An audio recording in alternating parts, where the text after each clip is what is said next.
സുഖം തന്നെയല്ലേ? എന്നാ ബാ നമുക്ക് വേറൊരു വീഡിയോയിലോട്ട് പോകാമേ. ഇനി ഞാൻ ഉണ്ടാക്കാൻ പോകുന്നത് എന്താണെന്നറിയോ? ഒരു വട്ടയപ്പം ഉണ്ടാക്കാൻ പോവാ. അല്ല, അപ്പോൾ കുറേ നാളായി പിള്ളേരൊക്കെ എന്നോട് പറയുന്ന ഒരു വട്ടയപ്പം ഉണ്ടാക്കാം. അപ്പം നമുക്ക് നോക്കിയാലോ? ഓക്കെ, റെഡിയാണല്ലോ. എന്നാൽ ബാ. അതിനുവേണ്ടി ഞാൻ ഈ ഗ്ലാസ്സിന് കിളവ് പാത്രം വേറെ ഒന്നും എടുക്കുന്നില്ല. ഈ ഗ്ലാസ്സിനാണ് എടുക്കുന്നത്. 3 ഗ്ലാസ് അരിപ്പൊടി കൊണ്ടാണ് ഉണ്ടാക്കാൻ പോകുന്നത്. അരിപ്പൊടി കൊണ്ട് ഉണ്ടാക്കിയാൽ നമുക്ക് നോക്കാം എങ്ങനെ ഉണ്ടെന്ന്. നല്ലതാണ്, കുഴപ്പമില്ല. ഞാനിത് ഉണ്ടാക്കി ഒത്തിരി പേർക്ക് കൊടുത്തതായിരുന്നു ഒരു ഫങ്ഷൻ വന്നപ്പോൾ. അതുകൊണ്ടാണ് ഞാനിപ്പോൾ ഇത് വീഡിയോ ആക്കാനായിട്ട് തുടങ്ങുന്നത്. അതിൽ നിന്ന് 1/2 ഗ്ലാസ് പൊടി ഞാനെടുത്ത് കപ്പി കാച്ചാനായിട്ട് എടുത്തു കുറുക്കിയെടുത്തു. ഇനി ആവശ്യമായിട്ടുള്ള 1 ഗ്ലാസ് വെള്ളം ഒഴിച്ച് അത് ഇളക്കി കപ്പി കാച്ചി എടുക്കണം. പൊടി വെള്ളത്തിൽ നല്ലപോലെ ഇങ്ങനെ കലക്കി എടുക്കണം, കട്ട എന്നിട്ട് വേണം അടുപ്പ് കത്തിച്ച് ഇതാക്കാൻ.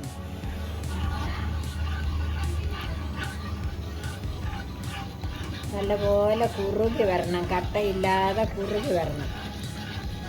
അപ്പം നല്ല സോഫ്റ്റ് വട്ടയപ്പം തന്നെ കിട്ടും. നമ്മൾ അരി അരയ്ക്കണമെന്നില്ല. അരി അരച്ചുണ്ടാക്കിയാലും ഒത്തിരി നല്ലതാണ്. എന്നാലും സോഫ്റ്റ് വട്ടയപ്പം കിട്ടും. അരിപ്പൊടി കൊണ്ടായാലും കിട്ടും, കുഴപ്പമില്ല. എന്നാലും പിന്നെ ഹോസ്റ്റലിലൊക്കെ താമസിക്കുന്ന പിള്ളേർക്കൊക്കെ ഉണ്ടല്ലോ, അവർക്കൊക്കെ ഉണ്ടാക്കാൻ അറിയാൻ വയ്യാത്തവർ കാണുമല്ലോ. അപ്പോൾ അതിന് വേണ്ടിയൊക്കെയാണ് ഞാൻ പിന്നെ ഇതിങ്ങനെ പറയുന്നത്.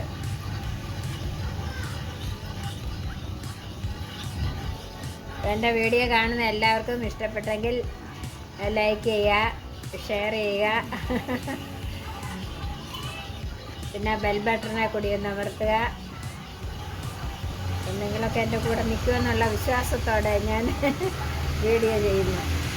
ഓക്കെ, നമുക്ക് നോക്കാം. ഇത് കുറുകി വരട്ടെ. ഏതായാലും വട്ടയപ്പം എല്ലാവർക്കും ഇഷ്ടമുള്ളതാണല്ലോ. പിള്ളേർക്കൊക്കെ ഏറ്റവും ഇഷ്ടമുള്ള സാധനമല്ലേ? വലിയവർക്കും പ്രായമുള്ളവർക്കും എല്ലാം ഇഷ്ടമുള്ളതാണല്ലോ. നമ്മുടെ കപ്പി കാച്ചി എല്ലാം റെഡിയായി. ഇനി ഇതൊന്ന് തണുക്കട്ടെ. നമുക്ക് അപ്പോഴത്തേക്ക് തേങ്ങയൊക്കെ അരച്ച് അതിൻ്റെ ബാക്കി പരിപാടി നോക്കാം. 1 കപ്പ് തേങ്ങയാണ് എടുത്തിരിക്കുന്നത്. അതിൻ്റെ കൂടെ ഞാൻ ചെറിയ 2 അല്ലി വെളുത്തുള്ളി എടുത്തിട്ടുണ്ട്. അത് വലിയ വെളുത്തുള്ളിയാണ്, 1 മതി. ഇത് വെളുത്തുള്ളി 1 ഇടുകയാണെങ്കിൽ നല്ലൊരു ഫ്ലേവർ കിട്ടും, അതുകൊണ്ടാണ് ഇടുന്നത്. ഇതൊന്ന് അരയ്ക്കട്ടെ. തേങ്ങ അരച്ച് മാറ്റി വെച്ചു.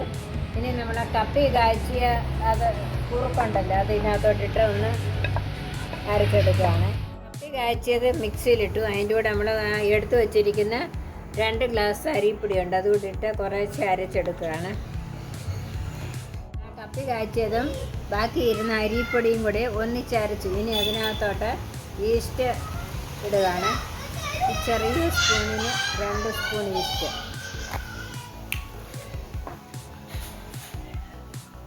ഒരു പിഞ്ച് ഉപ്പ്. നമ്മൾ മധുരമുള്ള എല്ലാ സാധനത്തിനും ഉപ്പ് വേണമല്ലോ, അപ്പോൾ അങ്ങനെ. പിന്നെ 1 കപ്പ് പഞ്ചസാര.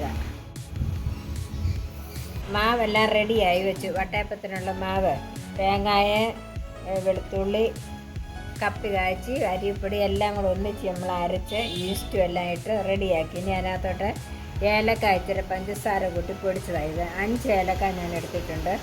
പഞ്ചസാര കൂട്ടി പൊടിച്ചതാണ്. അതുകൂടി ഇട്ട് ഇളക്കി വെക്കുക.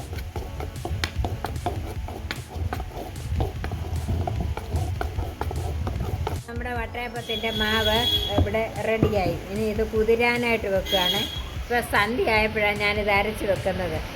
അതിന് നാളെ രാവിലെ എടുത്ത് വട്ടയപ്പം ഉണ്ടാക്കാനായിട്ട് അടച്ചു വെക്കുകയാണ്. ഓക്കെ, നമ്മൾ ഇന്നലെ പിന്നെ വട്ടയപ്പത്തിനെല്ലാം റെഡിയാക്കി കുഴച്ച് വെച്ച മാവാണ്. അത് വേണ്ടിപ്പം പൊങ്ങി നല്ല സൂപ്പറായി ഇതേപോലെ ഇരിക്കണം മാവ്. അരിപ്പൊടിയും കൊണ്ട്, അരി അരച്ചതല്ല, അരിപ്പൊടിയും കൊണ്ടെടുക്കുക. പിന്നെ നമ്മൾ ഉണ്ടാക്കാൻ തുടങ്ങുക കേട്ടോ. അതിനായിട്ട് ഞാൻ ഇഡലി പാത്രത്തിൽ കുറച്ച് വെള്ളം വെച്ചിട്ടുണ്ട്. അത് ഇങ്ങനെ വെക്കാം, പ്ലേറ്റ് ഇരിക്കുകയാണെങ്കിൽ ഇങ്ങനെ വെക്കാം. പക്ഷേ ഇതിനകത്ത് പ്ലേറ്റ് ഇരിക്കാത്തതുകൊണ്ട് ഇത് കമത്തിയാണ് വെക്കുന്നത്. പാത്രം എടുത്ത് പാത്രത്തിൽ തുള്ളി എണ്ണ തൂക്കുകയാണ്. എണ്ണ തൂത്തിട്ട് വെക്കാൻ പെട്ടെന്ന് ഇറങ്ങി വരും.